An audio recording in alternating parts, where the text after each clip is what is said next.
Ángel Negro. Victoria Cleo Andrews. Saga Castile 2. Primera parte. Capítulo 11. Días festivos, días solitarios. Con una semana de antelación, empezaron a hacerse maravillosos preparativos para el Día de Acción de Gracias. Desde el viernes hasta el lunes tenía una semana entera de vacaciones. Arriba, donde imperaban Gillian y Tony, todo parecía igual que de costumbre. Pero abajo, en la cocina, empezó a llegar tal cantidad de comestibles que se me cortó el aliento. Nada menos que 3 calabazas frescas, y solo había 6 invitados a cenar. Pero con Gillian, Tony, Troy y yo, éramos 10. Al fin iba a ser incluido Troy como un verdadero miembro de la familia. «Háblame de los otros que van a venir», pregunté ávidamente a Ray. Yo estaba encaramada en un alto taburete a su lado, cortando afanosamente verduras o cualquier otra cosa que él considerase oportuno encomendarme. Era un patrón difícil de complacer. Por su expresión ceñuda y sonriente, yo sabía cuándo no ponía suficiente inclinación en el corte de las hortalizas o si, por el contrario, lo estaba haciendo bien. «Amigos de la señora y de su marido», dijo. «Amigos importantes que van a tomar el avión solo para asistir a una comida en Farthingale Manor.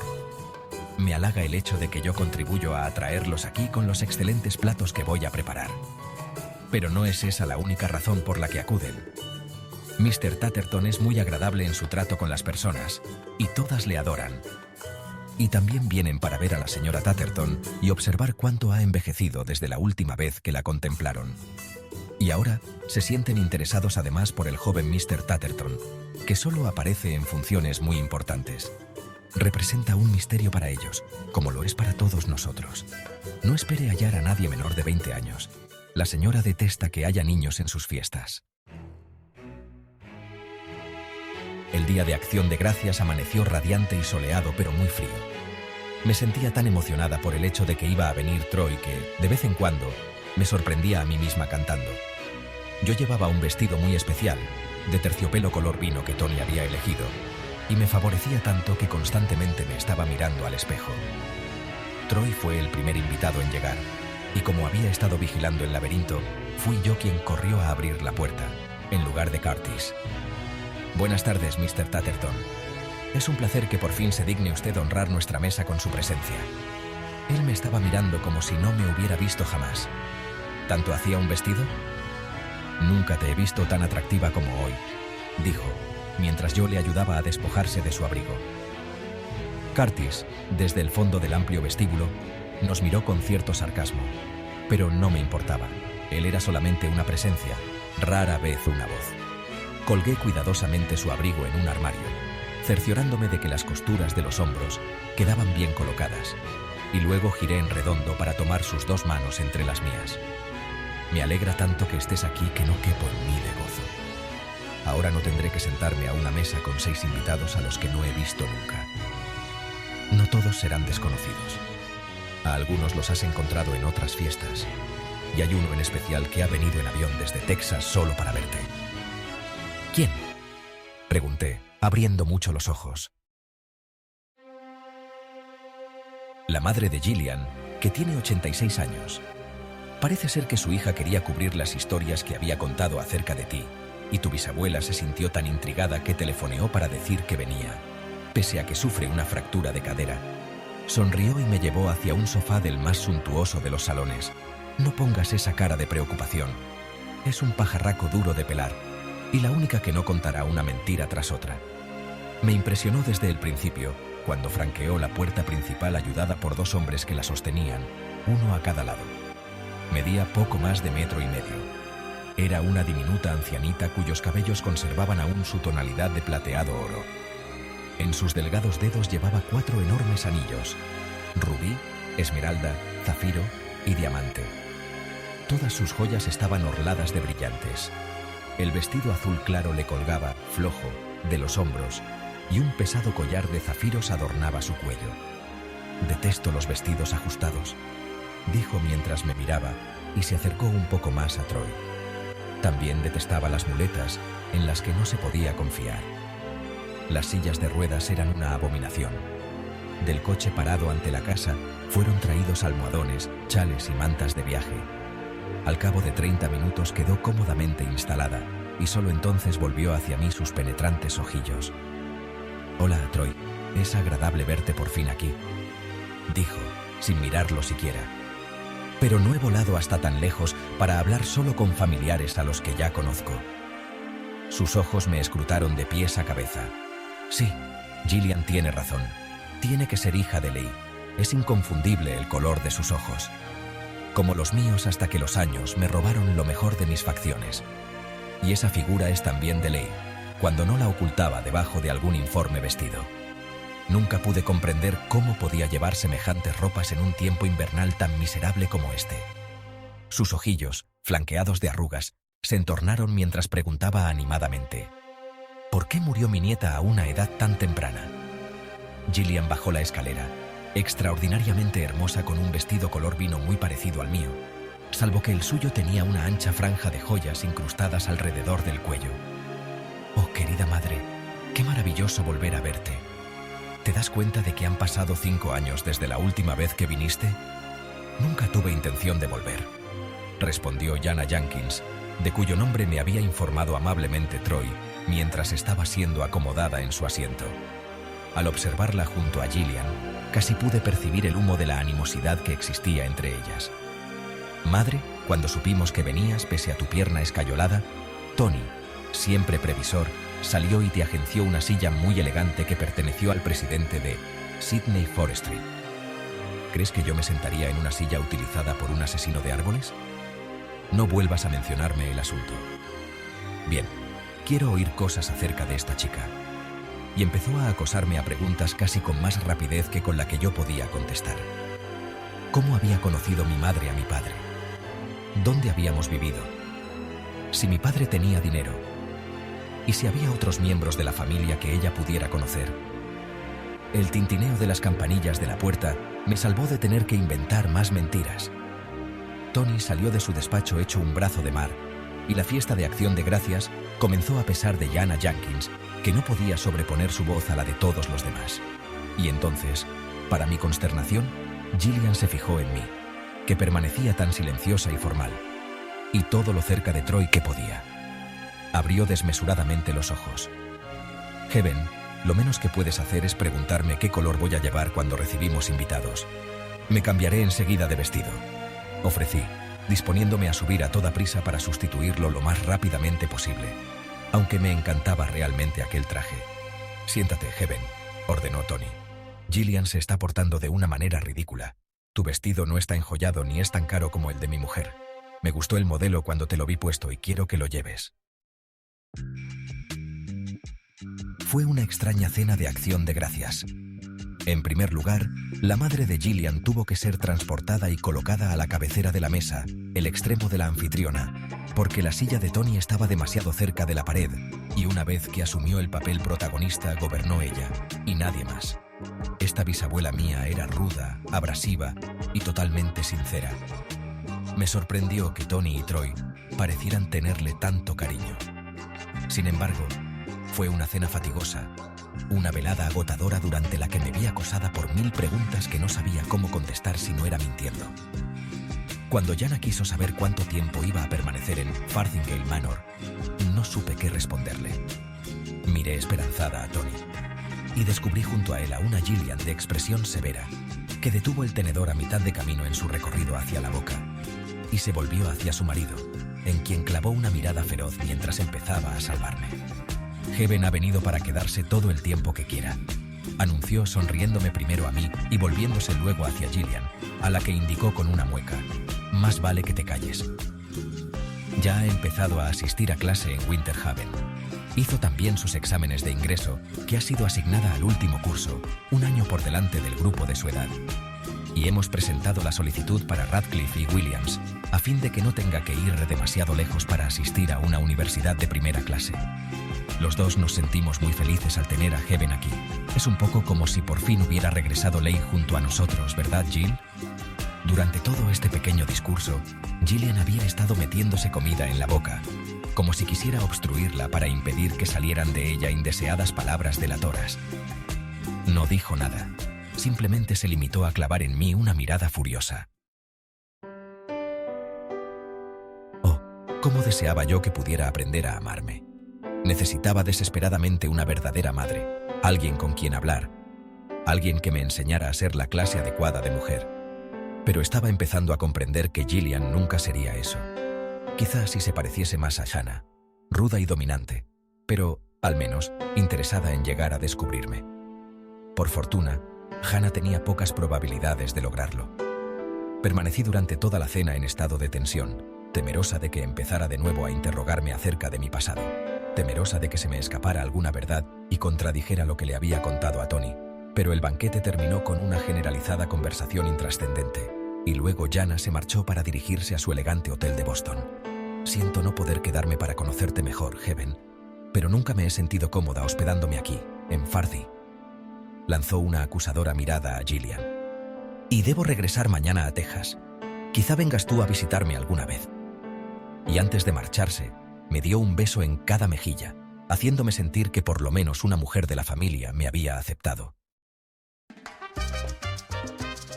A la mañana siguiente, temprano, Tony me metió en su impresionante limusín, echó sobre mis piernas una confortable manta de viaje y emprendimos la marcha en dirección a la compañía de juguetes Tatterton para el día oficial de comienzo de la temporada de Navidad.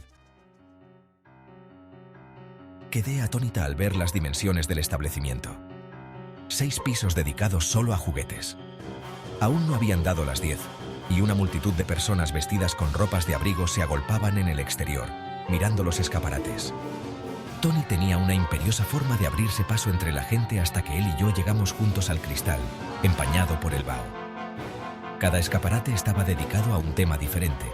De pronto la puerta se abrió, y allí estaba Scrooge. Las vitrinas me impresionaron tanto que me quedé sin aliento, como un niño apresado en un sueño de riquezas. Las vendedoras iban vestidas con uniformes rojos, negros y blancos en los que brillaban abundantes adornos dorados. Para sorpresa mía, incluso personas que no tenían aspecto de ricas hacían también sus compras.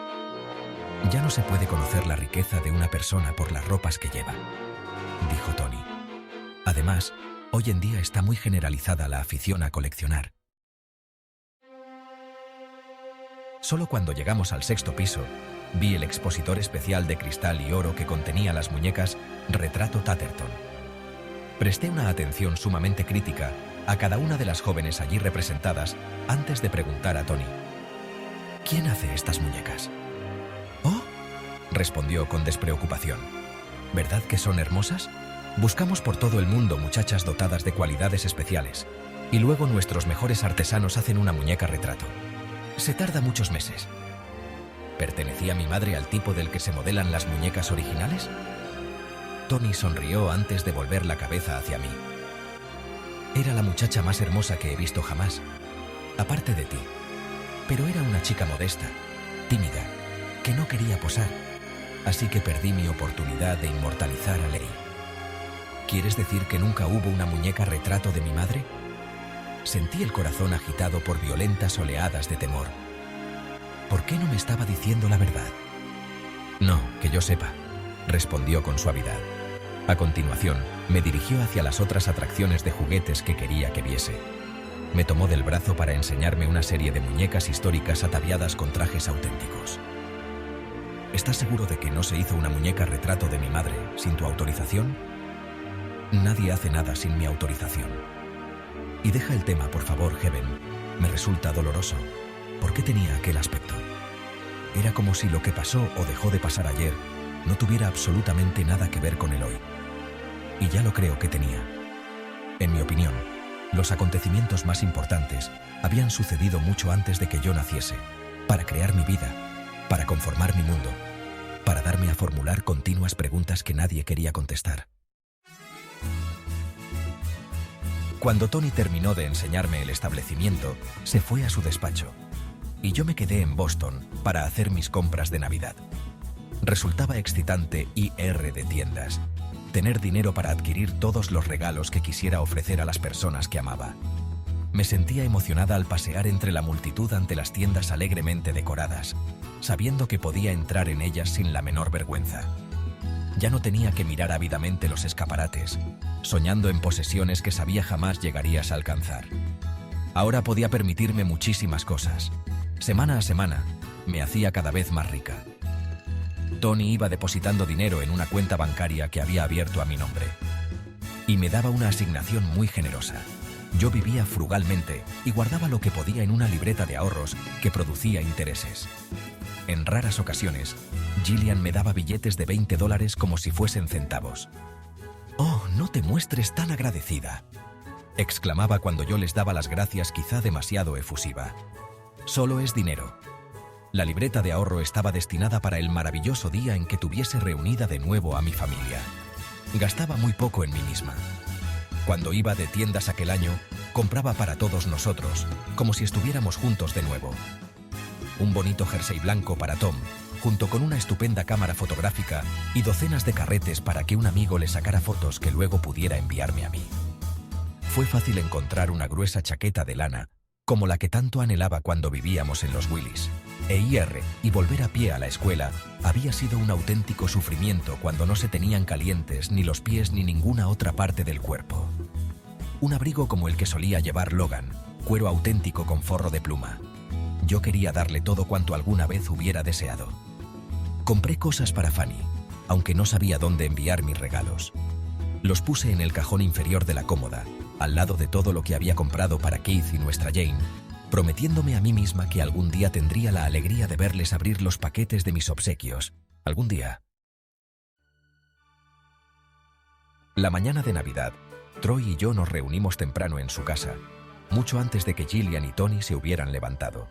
Él tenía ya preparado su desayuno, el árbol que habíamos adornado juntos y, apilados debajo, los regalos que nos hacíamos mutuamente. Me recibió con un alegre: «Pasa, felices Pascuas. Estás guapa con rosas en las mejillas. Temía que te retrasaras. He preparado el pan sueco de Navidad más delicioso que puedes imaginar». Luego, abrimos nuestros regalos como dos chiquillos. Troy me dio un jersey de cachemira azul que armonizaba perfectamente con mis ojos. Yo le regalé un lujoso diario con tapas grabadas en oro. Troy, divertido, preguntó: «¿Qué diablos es esto?». «Un diario para que yo anote mis palabras más ridículas o extraordinarias». Bromeó. Pero yo estaba muy seria. Le dije: «Quiero que escribas en él, empezando por la primera vez que le oíste a Tony mencionar a Gillian, todo lo que te contaron sobre mi madre antes de que se casaran, lo que ella sentía hacia su padre y respecto al divorcio. Describe la primera vez que la viste, qué te dijo y qué le dijiste tú a ella. Recuerda la ropa que llevaba, tus primeras impresiones». Había una expresión extraña en su semblante, mientras asentía con la cabeza y tomaba el libro. Me respondió: «Está bien, procuraré hacerlo lo mejor posible, pero debes recordar que yo solo contaba 3 años. Escucha bien, Heaven, solo 3 años. Ella tenía 12. Yo había preparado otros regalos para él que le agradaron más. Lo que él me dio fue para mí superior a todo lo que Gillian y Tony pusieron bajo uno de los enormes árboles colocados delante de cada ventana de Farthingale Manor. Gillian, Tony y yo fuimos a una fiesta que se celebraba en casa de unos amigos suyos. Era la primera vez que me llevaban con ellos a alguna parte, pero eso no fue suficiente para impedir que me sintiera terriblemente sola aquel día, y el resto de la semana hasta el día de Año Nuevo, y la semana siguiente, cuando volví al colegio. Tony se iba todos los días a su trabajo, y casi todas las noches salían juntos él y Gillian, la cual no se dejaba ver apenas durante el día, y cuando, ocasionalmente, la encontraba en la sala de música haciendo solitarios, ya no me invitaba a echar una partida de cartas con ella. Desde que Tony anunció públicamente el Día de Acción de Gracias que yo iba a residir permanentemente en Farthing, se había apartado por completo de mí. Para ella, era una residente, no un miembro de la familia. Parecía agradarle que yo estuviera tan ocupada que me quedase poco tiempo para compartir su estilo de vida, que incluía una reunión social o de caridad tras otra, y toda la comunidad de acción y de sentimientos que yo había creído que compartiríamos se desvaneció con el convencimiento de que nunca estaríamos próximas.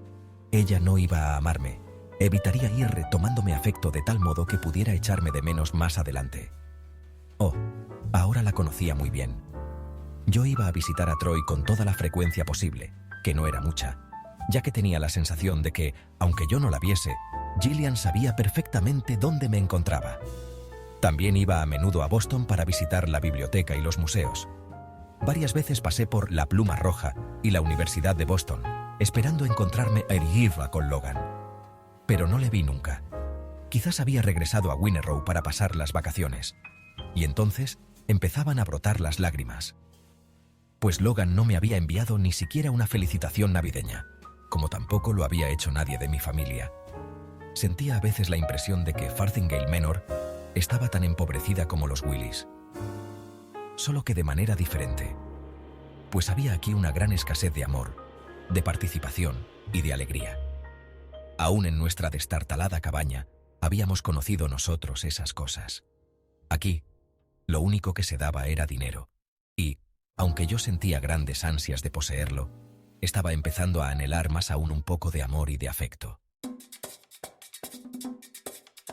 Llegó febrero, el mes de mi 18º cumpleaños, que Tony y Gillian creían que era el 17º. Tony dispuso todo lo necesario para la fiesta dada en mi honor. Me dijo: invita a esas presuntuosas chicas de Winter Haven y las dejaremos boquiabiertas. Y al fin, todas las alumnas de Winter Haven tuvieron oportunidad de extasiarse ante los esplendores de Farthingale Manor. La abundancia de comida desplegada sobre la mesa me dejó sin aliento. Y más aún me cortaron la respiración los regalos que tenía ese año, haciéndome sentir una extraña sensación de culpabilidad. Pues cómo se estaba alimentando el resto de mi familia. El éxito de la celebración impresionó tanto a aquellas estúpidas que acabé siendo aceptada como lo bastante buena para ser tratada como es debido. A principios de marzo se desató una tormenta tan terrible que quedé bloqueada en casa el lunes en que debía ser llevada de nuevo a Winter Haven. Tony y Gillian estaban fuera de la ciudad, lo cual me brindaba una perfecta oportunidad para utilizar el túnel subterráneo que enlazaba Farthingale Manor con la casa de Troy. Llegué jadeante, después de atravesar corriendo el oscuro pasadizo, procurando hacer mucho ruido al subir las escaleras de su sótano, con objeto de anunciarle así mi llegada. Ocupado, como siempre, parecía estar esperando mi visita, ya que levantó la cabeza de su trabajo para dirigirme una sonrisa. Me dijo: me alegra que hayas venido. Puedes vigilar el pan que tengo en el horno hasta que acabe lo que he empezado. Más tarde, nos instalamos ante un fuego de troncos, y yo le di uno de sus propios libros de poemas. Le pedí: léemelos, por favor. Él no quería hacerlo y trató de apartarlo, pero seguí insistiendo, hasta que cedió y empezó a leer. Percibía las emociones en su voz, notaba la tristeza y sentí deseos de llorar. Yo no entendía gran cosa de poesía, pero él combinaba las palabras de forma extraordinariamente bella. Se lo dije así. Me respondió: eso es lo malo de todos mis poemas, con tono de impaciencia, muy poco habitual en él, y apartó a un lado el delgado volumen. Todo lo que escribo es demasiado dulce y bonito. Dulce no, objeté, levantándome de un salto para recuperar el libro. Pero no entiendo lo que tratas de decir. Yo percibo la existencia de una corriente subterránea de algo enfermizo y oscuro en todas tus palabras, aunque sabes combinarlas de formas muy hermosas. Si no quieres decirme lo que significan tus poemas, déjame tener este libro para leerlo una y otra vez hasta que entienda su significado. Me advirtió. Sería más acertado que no intentases comprender. Sus oscuros ojos parecieron atormentados por un instante. Luego, se iluminaron. Me confesó: es maravilloso tenerte aquí, Heaven. Reconozco que oculto mi soledad en el trabajo. Ahora apenas si puedo esperar a que aparezcas. Y como estábamos sentados el uno al lado del otro, muy juntos, apoyé impulsivamente la cabeza sobre su hombro, al tiempo que volvía el rostro hacia él, con los labios más que dispuestos para recibir su primer beso. Se le dilataron las pupilas mientras yo esperaba con creciente tensión al ver que tardaba tanto. Después, se apartó bruscamente de mí dejándome aturdida. Al sentirme rechazada, improvisé una fútil excusa respecto a la necesidad de hacer mis deberes del colegio. Aquí estaba perdiendo otra vez. No podía hacer nada adecuado para agradar lo suficiente a ningún hombre. Irritada con él, y más irritada aún conmigo misma, regresé a Fardy para nadar en el agua caliente de la piscina cubierta. Hice 20 largos, pero mi irritación subsistía. Me vestí, y con el pelo todavía mojado, me dispuse a leer delante de una enorme chimenea en la que ardía un fuego encendido expresamente para mí. Echada boca abajo en el suelo, me quedé mirando el abierto volumen encuadernado en piel, llena de una vaga sensación de infelicidad que no me permitía concentrarme en las palabras escritas.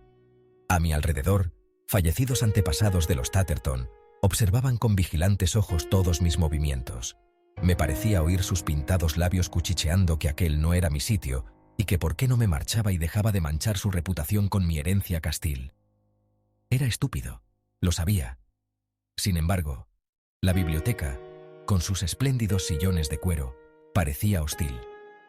Y antes de darme cuenta, ya me estaba levantando del suelo y dirigiéndome hacia la escalera y la acogedora intimidad de mis propias habitaciones.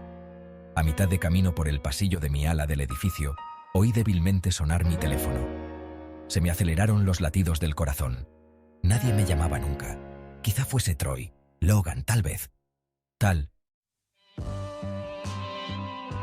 Cerrando de golpe la puerta a mi espalda, corrí a contestar antes de que el timbre dejase de sonar. «Heaven, ¿eres tú? ¿Eres tú de veras?», preguntó una gangosa voz campesina que yo conocía muy bien, e hizo que me invadiera una sensación de alivio y felicidad. «Soy yo, tu hermana Fanny. ¿Sabes una cosa? Soy madre. Acabo de tener un bebé hace solo 2 horas. Se ha adelantado unas 3 semanas, y nunca pensé que algo tan normal pudiera doler tanto». Yo gritaba y gritaba, y las enfermeras trataban de sujetarme. Mrs. Wise me dijo que me callase o todo el mundo oiría mis gritos. Pero a ella le era muy fácil decir eso, porque era yo quien estaba teniendo su criatura. «Oh, Fanny, gracias a Dios que te decidiste a llamarme. He estado tan preocupada por ti. ¿Por qué no lo has hecho antes? Pero si he telefoneado ya 1000 veces, de veras, y ahí nadie entiende lo que yo digo, ni con quién quiero hablar. ¿Qué les pasa a esa gente? Hablan de una forma rara, igual que tú ahora. ¿Me has oído ya que he tenido una niña?». ¿Qué era el acento que yo percibía en su voz? ¿Arrepentimiento? ¿Pesar por haber pactado con el reverendo y su mujer el tener un hijo por $10,000? «Fanny, dime, ¿te sientes bien? ¿Dónde estás?». «Claro que me encuentro bien, de primera». En cuanto acabó todo, la cosa ya fue de maravilla. Y es una niña preciosa, con un pelo negro rizado y todo. Tiene doble ración de todo lo que debe tener, y nada de lo que no debe. Seguro que el reverendo se pondrá contentísimo en cuanto la vea. «Fanny, ¿dónde estás? Dímelo, por favor. No es demasiado tarde para que cambies de idea. Puedes negarte a aceptar el dinero y quedarte con tu hija. Cuando seas mayor nunca tendrás el remordimiento de haberla vendido. Hazme caso. Yo puedo mandarte el dinero que necesitas para tomar el avión a Boston. Mi abuelo no te aceptará aquí, pero yo podría instalarte en una buena casa de huéspedes y hacer cuanto estuviera a mi alcance para ayudaros a ti y a tu niña». Estaba poniendo en peligro mi propia y precaria situación, pero lo hacía por puro instinto, aquejada de una alarmante nostalgia de ver de nuevo a Fanny. Por unos instantes, su profundo silencio al otro extremo del hilo me hizo pensar que estaba reflexionando seriamente en mi alternativa. Luego, me hizo saber su decisión. «Tom me contó dónde ibas a vivir. Y aunque no nos invites a mí y a mi hija a ir ahí a quedarnos, tienes que dejarnos ver esa mansión en la que estás, tan grande como un palacio, con más habitaciones que las que pueden contarse.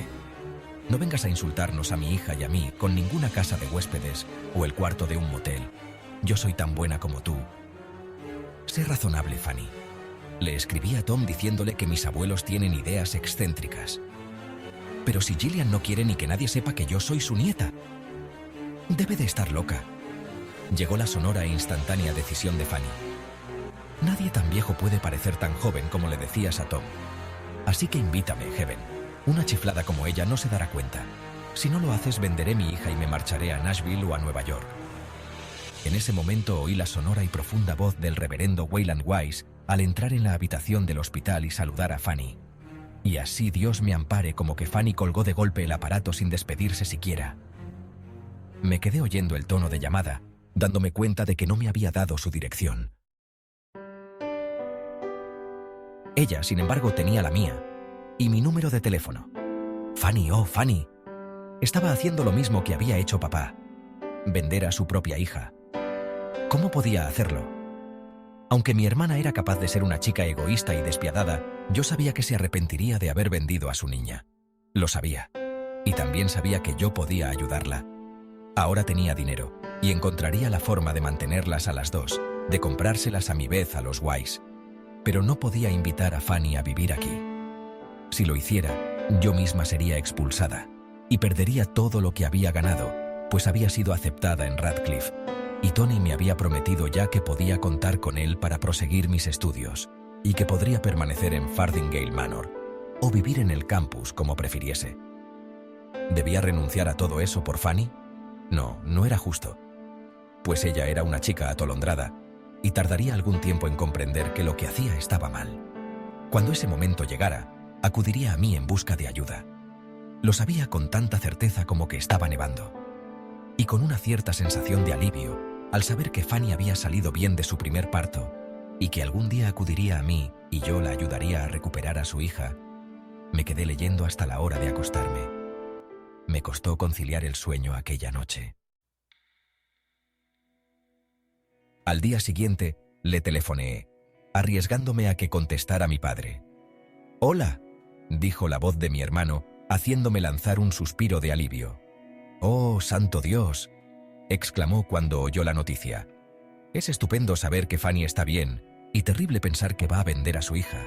Es como si se repitiera la historia. Pero tú no puedes arriesgar tu futuro por ella, Heavenly. No puedes.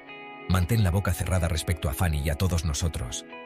Volveremos a verte de nuevo, incluso Keith y nuestra Jane, ahora que has puesto a esos abogados sobre su pista». A finales de marzo, comenzó a suavizarse el duro y frío invierno.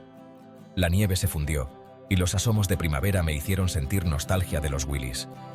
Tom me escribió para decirme que me olvidase de las montañas y de cómo eran las cosas allí antes. «Perdona a papá, Heavenly, por favor. Ahora es diferente, como si fuera otro hombre. Y su mujer le ha dado el hijo parecido a él y de pelo negro que mamá deseaba y no tuvo». En abril, pude por primera vez abrir una ventana y escuchar el sonido de las rompientes sin sentirme nerviosa. Logan no había hecho el más mínimo esfuerzo por ponerse en contacto conmigo, y día a día se iba convirtiendo en un mero recuerdo. Y me dolía cuando dedicaba a su indiferencia algo más que un fugaz pensamiento. Yo no tenía ningún deseo de encontrar un nuevo amigo y declinaba casi todas las invitaciones a salir que me hacían. De vez en cuando iba al cine o a cenar con un chico, pero inevitablemente, en cuanto veía que no podía pasar de la primera etapa, renunciaba a mí. Simplemente, yo no quería colocarme en situación de resultar de nuevo herida. Más adelante me ocuparía del amor. Por ahora me conformaba con concentrarme en mis objetivos educacionales. El único hombre al que veía mucho y el que estaba sustituyendo a Logan en mi corazón era precisamente aquel del que debía mantenerme alejada, Troy Tatterton. Al menos una vez a la semana, cuando Tony y Gillian estaban fuera, yo me deslizaba hasta su casa y pasaba horas hablando con él. Era una alegría tener a alguien con quien conversar, alguien que se preocupara realmente de mí y conociera de verdad quién era yo. Deseaba ardientemente hablar con Tony acerca de su hermano, pero se trataba de un tema peligroso que inmediatamente hacía asomar una sombra de sospecha a los ojos de mi abuelo adoptivo. «Espero que estés siguiendo mi consejo y te mantengas apartada de Troy. Él nunca hará feliz a una mujer». «¿Por qué dices eso? ¿No lo quieres? ¿Quererlo? Siempre ha sido mi mayor responsabilidad y la persona más importante de mi vida. Pero no es fácil de comprender. Tiene una conmovedora vulnerabilidad que atrae hacia él a las mujeres, como si se dieran cuenta de que su sensibilidad es poco frecuente en un joven tan atractivo e inteligente. Pero no es como los demás hombres, Heaven, recuérdalo. Toda su vida ha estado desasosegado, buscando algo que se halla fuera de su alcance. ¿Qué es lo que busca?» Tony renunció a intentar leer su periódico matutino y frunció el ceño. «Terminemos esta conversación que no conduce a ninguna parte. Cuando llegue el momento, yo me ocuparé de que encuentres al hombre adecuado». Me molestó que dijera eso. Yo encontraría al hombre adecuado para mí. Me molestaban las críticas que hacía de su hermano, cuando yo lo encontraba tan admirable. ¿Y qué mujer no se sentiría encantada de tener un hombre con tantas habilidades hogareñas? Afortunada, muy afortunada sería la mujer que se casase con Troy Tatterton. Lo asombroso era que ni siquiera tenía una amiga. Un día de mayo, mientras me vestía después de la clase de gimnasia, y a mi alrededor las demás chicas se duchaban o se cambiaban de ropa como yo y hablaban sin cesar, una muchacha pelirroja llamada Clancy asomó la cabeza al cubículo en el que me estaba vistiendo. «Oye, Heaven, ¿no era tu madre en realidad la hija de Gillian Tatterton y su primer marido? A la gente le choca que vayas por ahí diciendo que es tu tía, cuando todo Boston sabe que es imposible. Eso nos hace preguntarnos si no serán ciertos los rumores que se susurran». «¿Qué rumores?», pregunté nerviosa. «Pues mi madre oyó decir que Lake Van Borin se casó con un bandido mexicano». Le dio burlonamente un codazo a su mejor amiga, que se había reunido con ella. Se hizo un silencio absoluto en la zona de vestuarios, mientras todas las chicas cerraban las duchas y esperaban mi respuesta. Comprendí entonces que este ataque había sido planeado para pillarme por sorpresa. Me sentí acorralada y atrapada por su hostil silencio. Y se habían mostrado tan amistosas después de mi fiesta de cumpleaños. Sin embargo, había aprendido ya varios trucos por mis encuentros con Tony. La mejor defensa era el ataque, o mostrar una completa e indiferente displicencia. «Sí, tu madre oyó bien», admití, ajustándome el lazo de mi blanca blusa antes de decir a todas con lo que esperaba que fuese una seductora y confiada sonrisa. «Nací en medio del Río Grande, a menos de medio metro al otro lado de la línea de la frontera». Levanté la voz deliberadamente, como para librarme de todas ellas al mismo tiempo.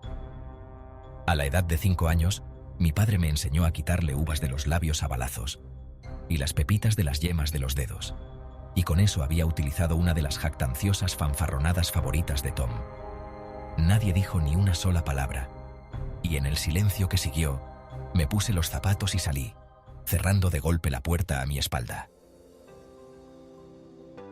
Muy pronto los preparativos para la graduación adquirieron prioridad sobre todas las demás actividades de Winter Haven. Por fin, me encontraba adecuadamente encauzada hacia la universidad y la propia estima. Deseaba ardientemente que Tony y Gillian asistieran a mi graduación, que oyeran mi nombre citado en la lista de honor. Ella frunció el ceño cuando leyó la gruesa cartulina blanca de la invitación. «Oh, deberías habérmelo dicho antes, Heaven. Le prometí a Tony ir con él a Londres esa semana». La decepción hizo que casi se me saltaran las lágrimas. Ni una sola vez había hecho el menor esfuerzo por compartir mi vida. Volví la cabeza hacia Tony en gesto de muda súplica.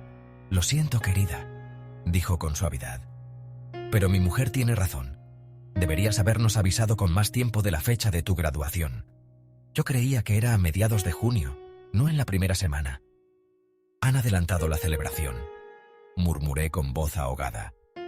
«¿No puedes aplazar tu salida? Se trata de un viaje de negocios muy importante, pero ten la seguridad de que compensaré mi negligencia con algo más que regalos». Desde luego, como yo había descubierto ya, ganar dinero se anteponía a las obligaciones familiares. «Estarás bien», dijo él con tono confiado. «Eres una superviviente, como yo, y me encargaré de que tengas todo lo que necesites». Yo necesitaba familia, alguien en el auditorio que me viera recibir el diploma. Pero me negué a suplicar más. En la primera oportunidad que tuve después de saber que Gillian y Tony estarían ausentes en uno de los días más importantes de mi vida, me dirigí sigilosamente a la casita del otro lado del laberinto. Troy era mi consuelo, mi solaz, y sin reservas, le hice partícipe de mi dolor. La mayoría de las que se van a graduar en Winter Haven esperan la asistencia no solo de sus padres y abuelos, sino de tíos, primos y amigos. Estábamos delante de su casa, de rodillas en el suelo, arrancando las malas hierbas de sus macizos de flores. Ya nos habíamos ocupado de su pequeña parcela de verduras. El trabajo que hacíamos juntos traía a mi memoria la época ya lejana en que la abuelita y yo habíamos estado arrodilladas así, una al lado de la otra. Solo que Troy tenía todo el material de jardinería necesario para que nuestra tarea fuese más fácil y agradable. Apoyábamos las rodillas en suaves cojines a prueba de manchas. Llevábamos las manos protegidas por guantes, y él me había puesto en la cabeza un enorme sombrero de paja para que no echara a perder mi cutis con demasiado bronceado. Habíamos llegado a sentirnos tan compenetrados y a gusto el uno con el otro que a veces apenas necesitábamos hablar. y la simple comunicación mental hacía que el trabajo se desarrollara con doble rapidez. Cuando terminamos de escardar y plantar, dije: eso no significa que no me sienta muy agradecida por todo lo que Tony y Gillian han hecho por mí, pues se lo agradezco con toda mi alma. Pero siempre que sucede algo especial, me siento muy sola. Troy me dirigió una comprensiva mirada, sin responder. Podía haber dicho que le encantaría ocupar un asiento en el auditorio, pero no se ofreció a hacerlo. No le gustaban las ceremonias y lugares públicos. Miles me llevó a Winter Haven el viernes de mi graduación, y las chicas se arracimaron para contemplar el nuevo Rolls Royce que Tony le había regalado a Gillian por su 61 cumpleaños. Era un bello modelo de color blanco, con el techo crema, al igual que el interior. ¿Tuyo?, preguntó Prue Carraway, con sus claros ojos muy abiertos e impresionados. Para usarlo hasta que mi tía Gillian vuelva a casa. Un auténtico frenesí reinaba aquella mañana por todas partes cuando entré en Winter Haven. Pasaban corriendo de un lado a otro chicas en diferentes fases de desnudez, algunas con la cabeza todavía llena de rulos. No eran muchas las que, como yo, vivían a poca distancia en coche. Experimenté una sensación de resentimiento y amargura al ver a otras alumnas recibir a sus familias. Siempre iba a ser así, con la mía de las montañas a miles de kilómetros, presente solo en mis pensamientos, y mis parientes de Boston, encontrando una excusa para no hallarse presente en mis pequeñas victorias. Era a Gillian, naturalmente, a quien yo culpaba de ello. Mi abuela podía fácilmente inundarme con su generosidad, pero cuando se trataba de darme un poco de ella misma y de su tiempo, podría morirme de inanición, y Troy se hallaba a veces completamente abstraído en sus asuntos, después de dar comienzo a un nuevo proyecto que dominaba todos sus pensamientos.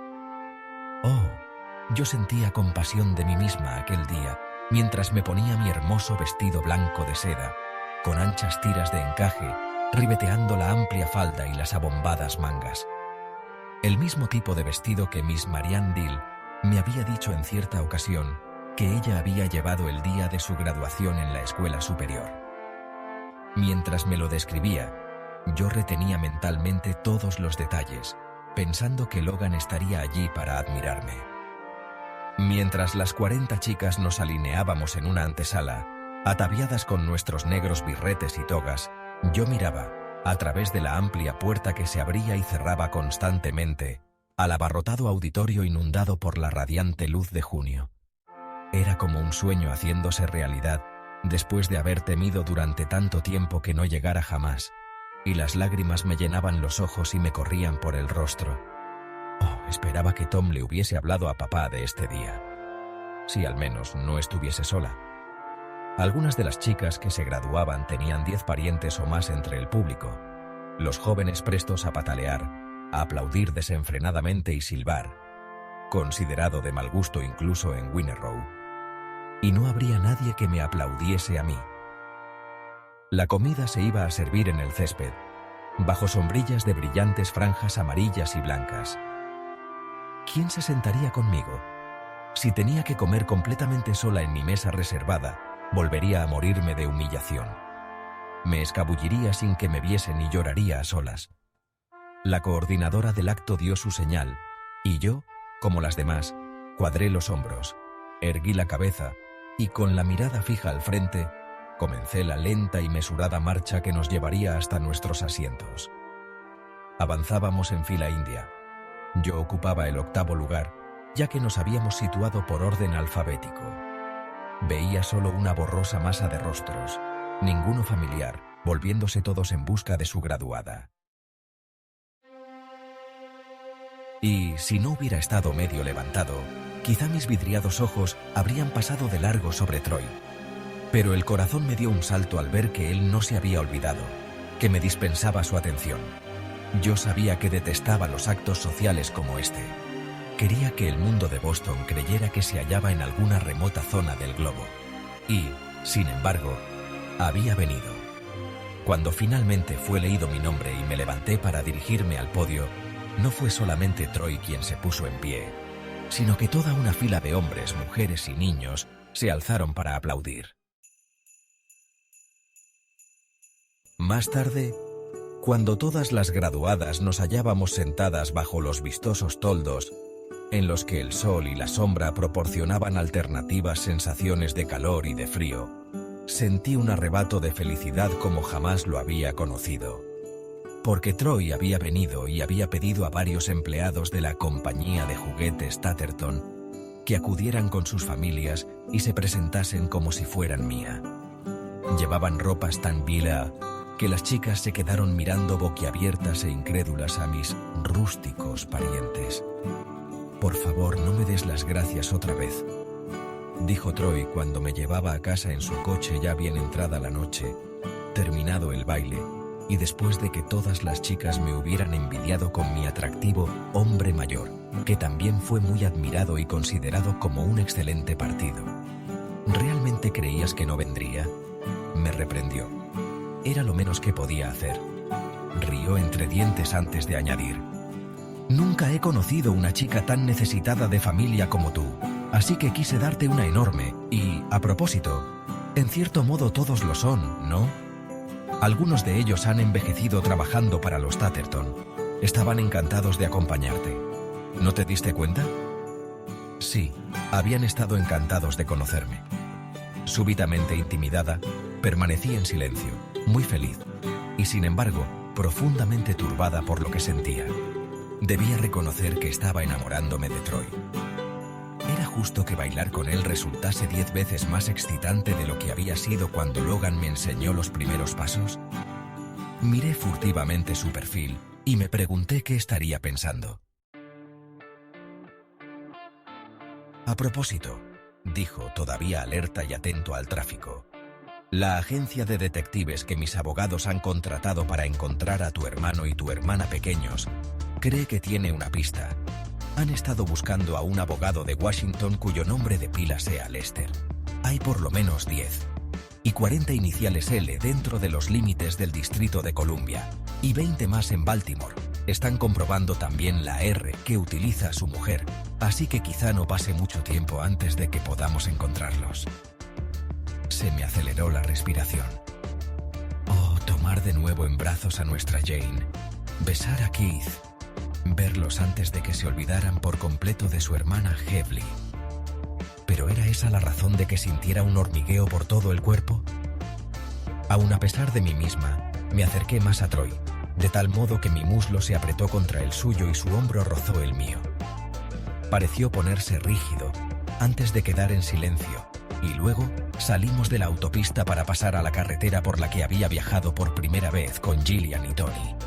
Semejaba una cinta de plata serpenteando sinuosa hacia las arqueadas puertas negras. Para mí, el hogar eran ahora esta carretera y la enorme casa que permanecía oculta a la vista hasta estar casi encima de ella. Oí el rugido del mar, el golpeteo de las rompientes, aspiraba el salobre aroma del agua, y a cada minuto que pasaba se intensificaba la riqueza de la noche. «Oh, no nos despidamos solo porque sea más de la 1», pedí a Troy tomándole la mano cuando bajamos del coche. «Vamos a pasear por los jardines y a charlar». Quizá la cálida y aterciopelada noche ejercía también algún hechizo sobre él, pues puso afablemente mi mano sobre su brazo. Las estrellas se veían tan cercanas que parecía que se pudieran tocar con la mano. Un embriagador perfume llenó mi nariz, aturdiéndome. ¿Qué es lo que huele tan bien? Las lilas. Estamos en verano, Heavenly, o casi. Había vuelto a llamarme Heavenly, como hacía Tom. Nadie me había llamado así desde mi llegada aquí, hacía ya casi un año. ¿Sabías que hoy, después de la comida, las chicas se han mostrado conmigo más amistosas que nunca? Naturalmente querían ser presentadas a ti, y yo no estaba dispuesta a hacerlo. Pero me gustaría saber cómo te las has arreglado para mantenerte tan al margen del sexo opuesto. Rió entre dientes y agachó tímidamente la cabeza. No soy homosexual, si es eso lo que quieres decir. Enrojecí de turbación. Nunca pensé que lo fueras, pero la mayoría de los hombres de tu edad salen con mujeres todo lo que pueden, si es que no están ya comprometidos o casados. Rió de nuevo. Aún me faltan unos meses para cumplir 24 años, dijo alegremente. Y Tony siempre me ha aconsejado que no me precipite a ningún compromiso antes de los 30. Tengo cierta experiencia en dar esquinazo a las chicas que se me acercan pensando en el matrimonio. ¿Qué tienes contra el matrimonio? Nada, es una vieja y honorable institución destinada a otros hombres, no a mí. La forma fría y abstracta en que lo dijo me hizo retirar la mano de su brazo. Me estaba advirtiendo que siguiera siendo solamente una amiga, que no pasara de ahí. ¿Era posible que ningún hombre fuera a darme jamás la clase de amor que yo anhelaba? Toda la magia de aquella perfecta noche de verano se evaporó. Las estrellas parecieron alejarse, y oscuras nubes surgieron detrás de las plateadas y ocultaron la luna. «Parece que va a llover», dijo Troy levantando la vista. De niño, yo tenía la impresión de que todas mis expectativas de felicidad futura quedaban frustradas antes, incluso de tener la oportunidad de florecer. Es muy difícil sentirse pisado una vez tras otra, hasta que finalmente tiene uno que aceptar lo que no se puede cambiar. ¿Qué quería decir? Él había nacido con una cuchara de plata en la boca. ¿Qué sabía de la clase de desesperación que yo había conocido? Giró sobre sus talones, haciendo crujir bajo sus zapatos la gravilla suelta sobre las losas del sendero. Con cierto esfuerzo para alejarse educadamente de mí, en aquella noche especial, me expresó de nuevo su felicitación desde 3 metros de distancia y me dio las buenas noches. Echó a andar a grandes zancadas en dirección al laberinto y a la casita del otro lado. «Troy», llamé, medio corriendo detrás de él. «¿Por qué te vas? Todavía es temprano y no estoy en absoluto cansada. Porque tú eres joven, saludable y estás llena de sueños que yo no puedo compartir. Buenas noches otra vez, Heaven». «Gracias por haber venido a mi graduación», dije profundamente dolida y temblorosa, porque parecía que yo había hecho algo malo, y no sabía qué. Era lo menos que podía hacer, y con estas palabras desapareció en la oscuridad. Las nubes velaron ahora la luna, desaparecieron rápidamente las estrellas, y una gota de agua me cayó en la punta de la nariz. Y allí estaba yo, mucho después de la medianoche, sentada en un frío banco de piedra de un desierto jardín de rosas, dejando que la lluvia me empapase el pelo y echase a perder el vestido más bonito de mis armarios. No importaba. Ya no necesitaba a Troy, como tampoco necesitaba a Logan. Saldría adelante por mí misma. Por mí misma. Tenía 18 años y creía que Logan se había ido para siempre. La necesidad de un idilio llenaba todos mis pensamientos. El amor tenía que florecer pronto, o nunca existiría para mí. ¿Por qué no yo, Troy? ¿Por qué no? Sola en el jardín, temblando de pies a cabeza, con el corazón oprimido, el día de mi graduación no parecía, después de todo, un logro tan importante. Solamente era un paso en la dirección adecuada. Todavía tenía que demostrar mi valía en la universidad. Aún debía conseguir mantener enamorado de mí a un hombre. Bajé la vista hacia las ruinas de mis blancos vestidos, que ninguna mujer de Winnerow podría esperar tener nunca. Compasión, eso era lo único que un hombre podría sentir hacia mí. Solo compasión. Cal se había compadecido de mí y echado a perder mis posibilidades con Logan, el cual solo buscaba el placer de llevar a mi frustrada y empobrecida existencia sus bendiciones materiales. Ahora que no estaba empobrecida ni frustrada, sus impulsos filantrópicos desaparecían. Y Troy era a quien menos entendía. Muchas veces había creído vislumbrar algo más que amistad ardiendo en sus oscuros ojos. ¿Qué defectos había en mí que superaban a toda la belleza que yo veía reflejada en los espejos? Cada vez me iba pareciendo más a mi difunta madre y a Gillian, salvo en mi pelo, mi delator y negro pelo indio de los Castile.